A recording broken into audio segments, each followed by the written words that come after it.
Hey guys, so this is the behavior I'd like you to observe. When you're writing ethograms, you spend a lot of time just kind of watching behaviors. You just watch the animals doing what they're doing, and and that's what all you should really be doing here. Just take your time, and you're looking for differences between the behavior of these fish, this group of fish, and the behaviors you were seeing in the last video, the first one I showed you with the vibing behavior. You're trying to decide, well, what would I name this? That'll be your category name, right?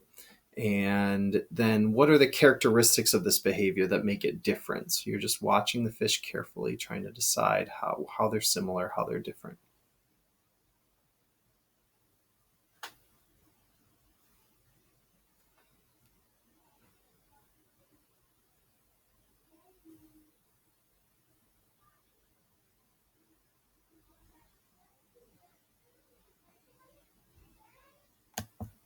Okay, so there's one of the behaviors.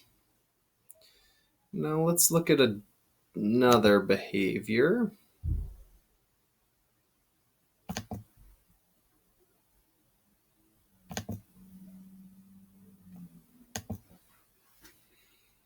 So again, you'll notice differences in their body movements and how they're holding themselves and where they are, and you'll need to come up with a name for this behavior.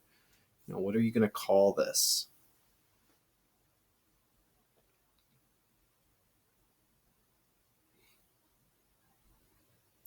And keep in mind that behaviors can kind of bleed one into another. So you might see a group behavior here that reminds you a lot of the last one, or maybe some of these fish are doing the last behavior and most of them are doing another behavior.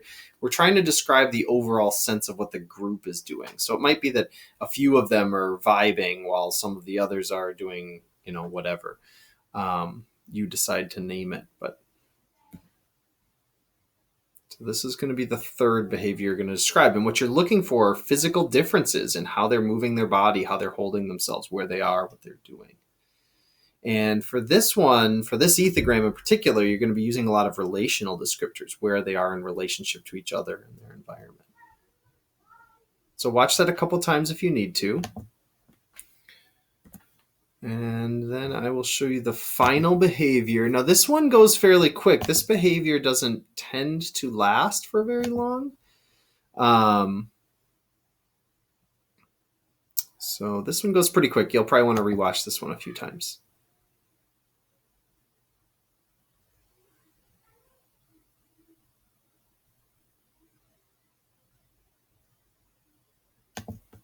All right, and there you go.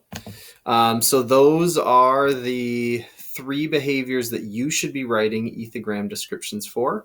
And please let me know if you have questions.